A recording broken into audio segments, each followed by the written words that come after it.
Janice Elaine, and today I was making some mixed greens, turnips and kale. It's on the oven right now cooking, and I'm waiting on my daughter and grandson Aloe to come over here. My grandson wanted me to cook some chicken stew, so I'm gonna cook some chicken stew, and I'm gonna tell you what I got in my recipe. Chicken broth. I'm gonna chop up a whole onion. I got potatoes right here. You can use how many potatoes you like. I got four full potatoes. And I got celery. I'm gonna chop that up. I'm gonna chop up some carrots. I got a bell pepper. I'm gonna chop that up. I'm gonna crush some garlic cloves and put it in there. And I have some chicken breast, which I cut up in chunks. So I'm gonna put that in the pot too. Also with some salt, onion season. What else? Bay leaf, a little thyme, and I think that's about it. I'm gonna add. Anything else I add to the pot, I'll show you on the video.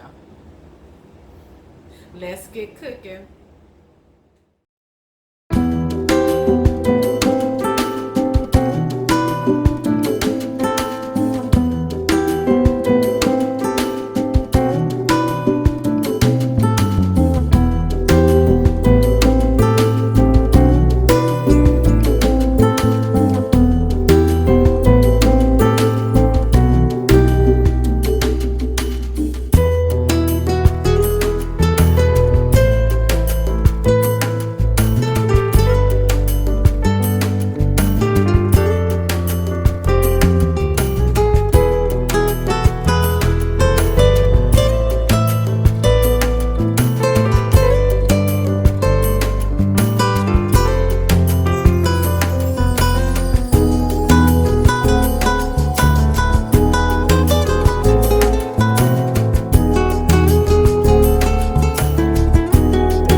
Finished with all the food. That's my grandson over there. This is my daughter Sophia Green, and we're about to eat.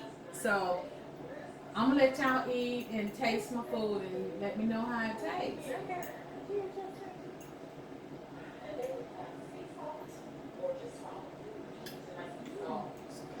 That's good. You like those turnips? Those mixed greens are really good. Turnip and kale, right? Mm. That curry chicken It's stew is spicy. good It's too. spicy. Mm-hmm. Damn, that's really good. The stew is good. Thumbs The up. stew is good. Mm. Those turnip greens are so good. Okay, Bye. we're about to chow down, so This is bye. Boston. Bye.